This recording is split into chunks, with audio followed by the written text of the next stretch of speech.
Wyoming was the first state to grant women their complete voting rights in 1869.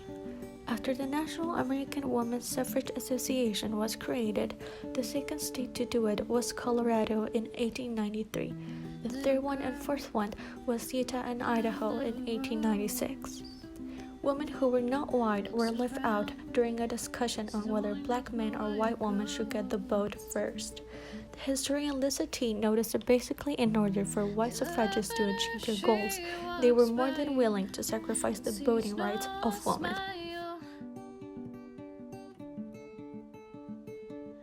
In 1919, just before the U.S. Senate voted on the 19th Amendment, South Carolina Senator Ellison Smith ranted about what he called African American people alien and unfit race.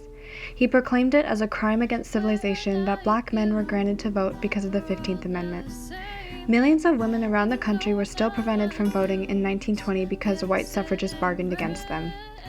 Along with African Americans, other groups who continue to be excluded from the vote, including Asian American immigrants, who were long ineligible for naturalized citizenship on account of race, only won the vote starting in 1943. The passage of the 19th Amendment has long been promised as the turning point for women's voting rights in America. In reality, the 19th Amendment did not affirmatively grant the vote to all women, or to any woman in particular. All the text says is, the right of citizens of the United States to vote shall not be denied by the United States or by any state on account of sex. Elizabeth Cady Stanton and Susan B. Anthony were activists promoting women's rights and formed the National Women's Suffrage Association. Ida B. Wells and Mary Church Terrell were journalists and activists in the suffrage movement fighting against the marginalization of black men and women. Mabel Pinghua Lee was both a women's suffrage and immigrant rights activist at 16 years old. She led Asian Americans to have the right to vote 20 years after the 19th Amendment's ratification. Gertrude Simmons Bonin was an activist for citizenship, voting rights, and the rights to protect and preserve Native American land.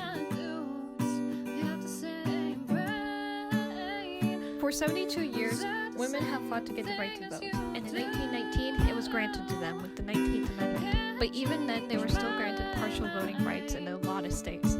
Today, more than 68 million vote in the elections because of the courageous suffragists who never gave up in order to fight for equality. But even though women have given the official right to vote, we are still fighting for other things that need to be our choice and our right that we choose. Abortion, equal payment, stereotypes, judgment on where we should work, and all the things that men usually do, women can do as well.